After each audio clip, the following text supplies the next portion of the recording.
Friends, brothers and sisters, have you ever considered the unseen currents that shape our world? The whispers of rebellion? The echoes of ancient battles fought in the spiritual realm? Today, we delve into a story shrouded in mystery, a tale of defiance and divine justice, a narrative that resonates even now, in our own time.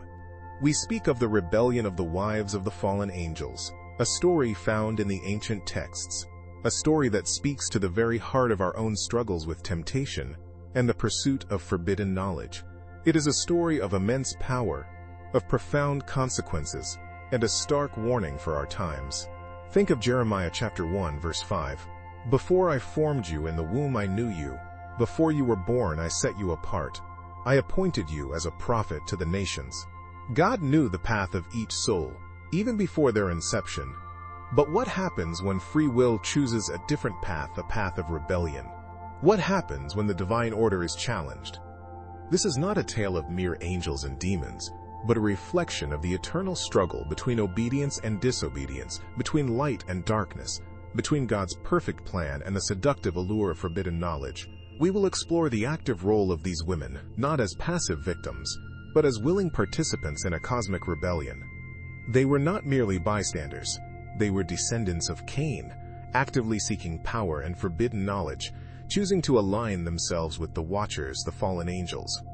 This alliance was not a forced union. It was a conscious choice, a deliberate rebellion against the divine order. Their desires were not innocent. They craved power, knowledge beyond their grasp, a forbidden fruit that promised to elevate them above their divinely ordained place. They sought to usurp the authority of the Most High, a transgression of unimaginable magnitude. The consequences of this rebellion were catastrophic, leading to a cascade of events that shook the very foundations of creation. We will examine the birth of the Nephilim, the offspring of this unholy union, giants who spread violence, corruption, and destruction across the earth, their very existence a testament to the devastating consequences of defying God's will. These weren't simply giants. They were symbols of the chaotic force unleashed when divine boundaries are transgressed. They were a physical manifestation of the spiritual rebellion that had begun. Imagine the scene, a world overrun by these beings, their power overwhelming, their influence corrupting all it touched. And then, we will consider the divine response, the judgment, the punishment. The story speaks of Michael, the archangel, the champion of God, entrusted with executing divine justice. He bound the Watchers, the fallen angels, imprisoning them beneath the mountains, their rebellion silenced, at least for a time. But the punishment for the women was even more profound, even more devastating. Their beauty, once a source of pride, was stripped away. They were left deformed, their physical form a reflection of their spiritual degradation. The scriptures speak of a transformation, a metamorphosis into creatures of the deep, beings of myth and legend, a punishment far exceeding mere imprisonment. But let's delve deeper into the nature of this forbidden knowledge. What exactly did these women, these descendants of Cain, seek? Was it simply a thirst for power, a desire to transcend their limitations? Or was there something more profound at play? I believe the allure went beyond mere earthly dominion. They yearned for the knowledge of the divine, the secrets of creation, the mysteries that God held close. They desired to understand the very fabric of existence, to unravel the complexities of the cosmos, to become, in a sense, equals to God. This wasn't a simple case of jealousy or envy. It was a profound intellectual curiosity, a thirst for understanding that led them down a dangerous path. Their rebellion wasn't born out of malice alone, but also out of a desire for enlightenment, a yearning for knowledge that ultimately led to their downfall. Consider the symbolism here. The forbidden fruit, the serpent in the Garden of Eden. These are not merely allegorical tales. They are reflections of the eternal human struggle between the known and the unknown, the comfort of obedience and the risk of exploration. These women, in their quest for knowledge, mirrored this primal human impulse, pushing the boundaries of what was permissible, venturing into the unknown, and ultimately paying the price for their audacity. Their story serves as a cautionary tale, a reminder that the pursuit of knowledge, while noble, must be tempered with wisdom, humility, and a deep respect for the divine order. The Nephilim, the offspring of this unholy union, represent the tangible consequences of this rebellion. They were not simply monstrous beings. They were a perversion of creation, a twisted reflection of the divine. Their immense size, their brutal strength, their corrupting influence, these were not random attributes, but rather manifestations of the chaos unleashed by the transgression. They were a living embodiment of the disruption caused when the natural order is violated, a stark warning against the dangers of unchecked ambition and the pursuit of power without restraint. Their reign of terror, their violence, their corruption, all stemmed from the initial act of rebellion, the choice to defy the divine will. Their existence was a testament to the destructive power of unchecked ambition and the devastating consequences of tampering with the sacred. Think about the societal impact. Imagine the fear, the terror, the utter helplessness of the people living under the shadow of these giants. Their lives were constantly threatened, their world perpetually destabilized by the Nephilim's destructive power. This wasn't just a physical threat, it was a spiritual one, a corruption of the very essence of humanity. The Nephilim's presence warped the moral fabric of society, leading to widespread violence, depravity, and a loss of faith in the divine order. The very foundations of human civilization were shaken, a direct consequence of the initial rebellion. The world became a reflection of the chaos within, a mirror reflecting the turmoil caused by the defiance of the divine. Their story is not merely a historical account, but a cautionary tale, a reminder of the fragility of order and the devastating consequences of challenging the established cosmic balance. And yet, within this narrative of chaos and destruction, there lies a profound lesson about the nature of humanity itself. The story of the Nephilim is not solely a tale of divine punishment. It's a reflection of our own internal struggles, our capacity for both great good and unspeakable evil. The rebellion, the transgression, the ensuing chaos, these are all reflections of the internal conflicts that rage within each of us. We too, in our own ways, grapple with the temptation to overstep boundaries, to pursue knowledge or power beyond our grasp, to succumb to our baser instincts. Consider the parallels between the actions of the fallen angels and our own everyday choices. We face temptations daily, the urge to cut corners, to prioritize personal gain over ethical considerations, to succumb to anger or greed. These seemingly minor transgressions, when left unchecked, can escalate into patterns of behavior that ultimately lead to self-destruction and harm others. The Nephilim's reign of terror is a stark reminder that even small acts of defiance can have far-reaching consequences, that the cumulative effect of individual choices can shape the very fabric of society. It's a call to self-reflection, urging us to examine our own motivations and to strive for a life guided by principles of integrity, humility, and respect for the inherent order of things. The flood, the cataclysmic event that wiped out the Nephilim and reshaped the world, symbolizes a necessary cleansing, a divine intervention to restore order and balance. But it's not simply a story of divine wrath. It's a reflection of humanity's capacity for self-destruction and the need for redemption. The flood serves as a potent metaphor for the consequences of unchecked ambition, the devastation wrought by the pursuit of power without moral compass. It's a reminder that our actions have repercussions, not only for ourselves but for generations to come. The world after the flood, cleansed and renewed, represents the potential for a fresh start, a chance to rebuild society on a foundation of morality and spiritual integrity. However, this potential is not guaranteed. It requires conscious effort, a commitment to learning from past mistakes, and a resolute dedication to creating a world founded on principles of justice, compassion, and respect. The story of the Nephilim is a complex tapestry woven from threads of rebellion, consequence, and redemption. It's a narrative that transcends its historical context, offering timeless lessons about the human condition.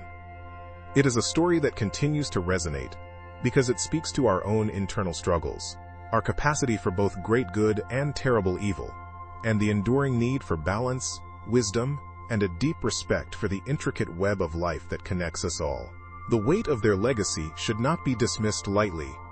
It demands contemplation, self-reflection, and a commitment to building a better future, a future free from the shadow of unchecked ambition and the destructive consequences of ignoring the divine order. The echoes of their reign still reverberate, reminding us of the fragility of peace and the enduring power of choices, both small and large. These choices, these seemingly insignificant decisions made daily, ultimately shape not only our individual lives, but the course of history itself.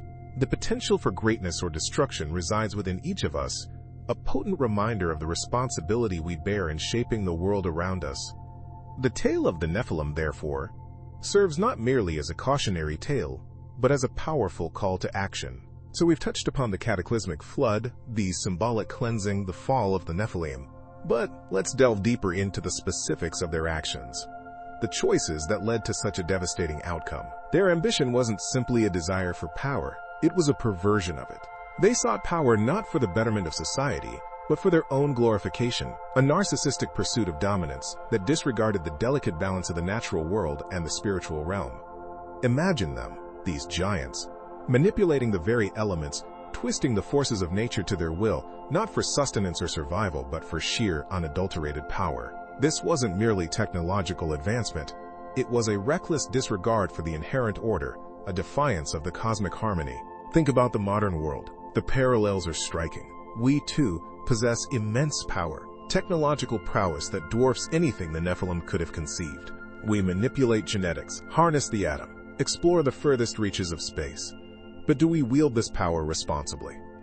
Do we consider the ethical implications, the potential for unforeseen consequences? The Nephilim story serves as a stark warning against unchecked technological advancement, a cautionary tale about the dangers of playing God, of believing ourselves to be above the natural laws that govern the universe. Their hubris, their arrogance, their belief in their own invincibility led to their downfall. And their downfall wasn't a mere punishment. It was a consequence, a natural outcome of their actions. Consider the environmental crisis we face today. Our relentless pursuit of progress, our insatiable consumption, our disregard for the delicate balance of ecosystems. These actions mirror the Nephilim's hubris.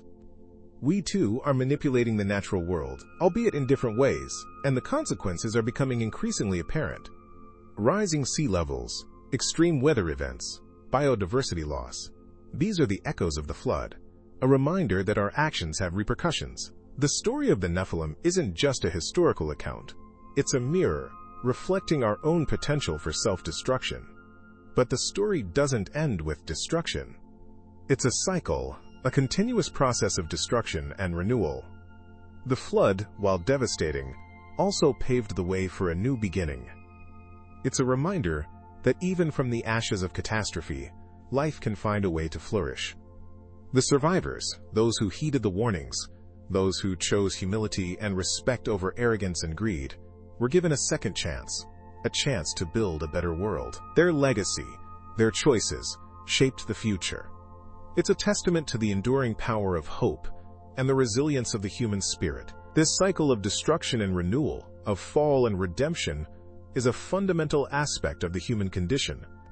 We stumble, we fall, we make mistakes, but we also have the capacity to learn, to adapt, to grow. The story of the Nephilim is a powerful reminder of this inherent duality, of our capacity for both immense destruction and remarkable resilience. The question then becomes, how will we choose to use our power? What kind of legacy will we leave behind? The answer lies not in grand gestures, but in the daily choices we make, the small acts of kindness, the conscious efforts to live in harmony with the natural world and with each other. We often romanticize progress, viewing technological advancement as an inevitable march towards utopia. But the Nephilim's tale cautions us against this linear, triumphalist narrative. Their advanced technology, far from bringing paradise, contributed directly to their demise. It wasn't the lack of technology that doomed them, but the irresponsible and unethical application of it. Their arrogance blinded them to the consequences of their actions, leading them to believe they could control forces far beyond their comprehension. This is a crucial lesson for us today, as we stand on the precipice of even more powerful technologies. Artificial intelligence, genetic engineering, nanotechnology, technologies that hold the potential for unimaginable good, but also for catastrophic harm. Think about AI, for instance. The potential benefits are immense. Advancements in medicine, solutions to climate change, breakthroughs in energy production. But the potential risks are equally staggering.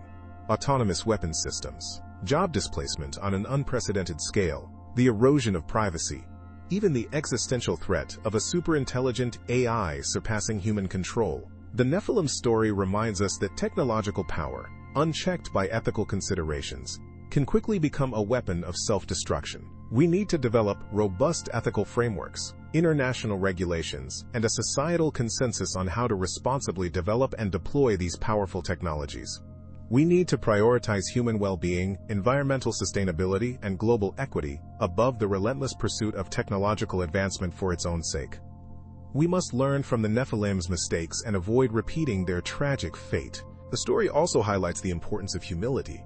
The Nephilim believed themselves to be superior, above the natural order. They saw themselves as masters of their destiny, ignoring the inherent interconnectedness of all things. This hubris led them to underestimate the power of nature, to disregard the delicate balance of the ecosystem, ultimately leading to their downfall.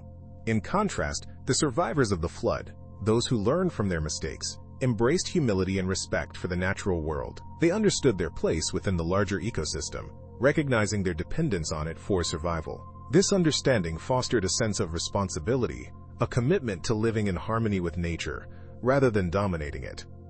This humility, this recognition of our limitations, is essential for our own survival. It's a recognition that we are not separate from nature but an integral part of it. Our actions have consequences, and ignoring those consequences can have devastating results. We must learn to live sustainably, to respect the limits of the planet's resources, and to protect the delicate balance of ecosystems that sustain all life. The legacy of the Nephilim is a stark reminder of the price of hubris and the importance of humility in the face of immense power. It is a call for us to choose wisdom over arrogance, collaboration over competition, and sustainability over short-sighted gain. And that brings us to another crucial lesson from the Nephilim's tale: the dangers of unchecked ambition. Their pursuit of power, their relentless drive to surpass their limitations, blinded them to the potential consequences of their actions. They focused solely on the immediate gratification of their ambitions, neglecting the long-term implications.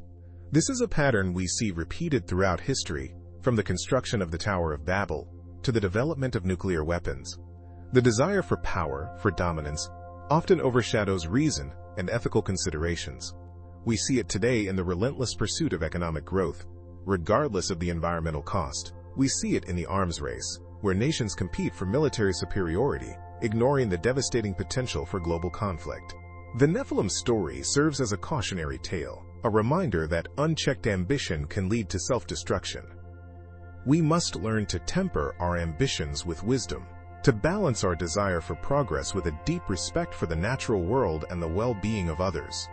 This requires a fundamental shift in our values, a move away from a paradigm of dominance and control towards one of cooperation and stewardship.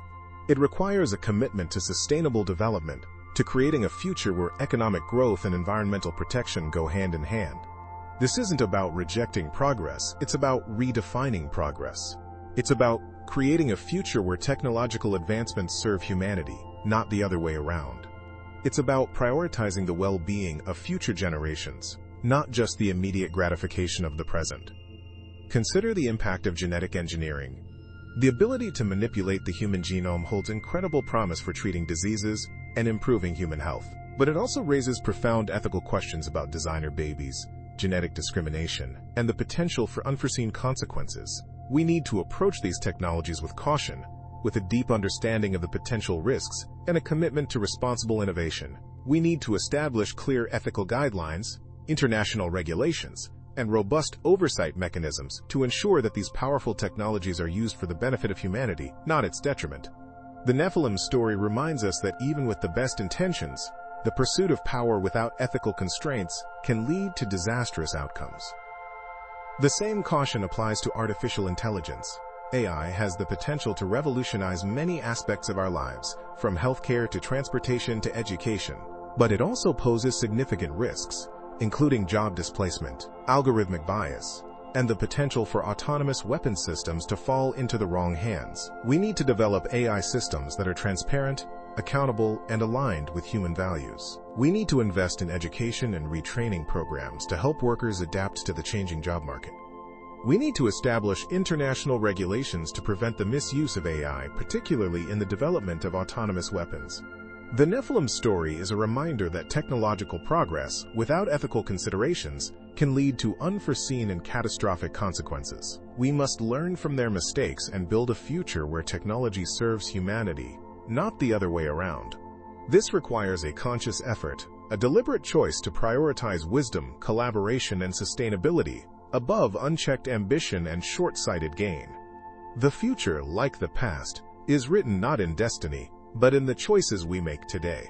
And those choices must be informed by the lessons of history, including the tragic tale of the Nephilim. The consequences of our actions, both individually and collectively, will shape the world of tomorrow. It's a responsibility we cannot ignore. We must strive to create a world where technological advancements are used responsibly, ethically, and sustainably, ensuring a future where humanity thrives, not just survives. The Nephilim's legacy should not be one of forgotten warning, but a constant reminder of the potential for self-destruction inherent in unchecked ambition and the vital importance of humility, wisdom, and a deep respect for the interconnectedness of all things. Consider the implications of unchecked genetic engineering. We've touched upon designer babies, but let's delve deeper. Imagine a future where genetic manipulation becomes commonplace, where parents can choose their child's physical attributes, intelligence, and even personality traits. What happens to the concept of natural variation? What happens to human diversity?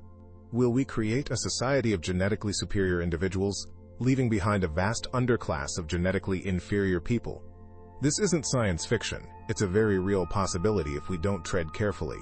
The potential for social stratification and discrimination is immense. We could inadvertently create a world of haves and have-nots, based not on socioeconomic status but on genetic makeup. And who decides what constitutes superior genetic traits?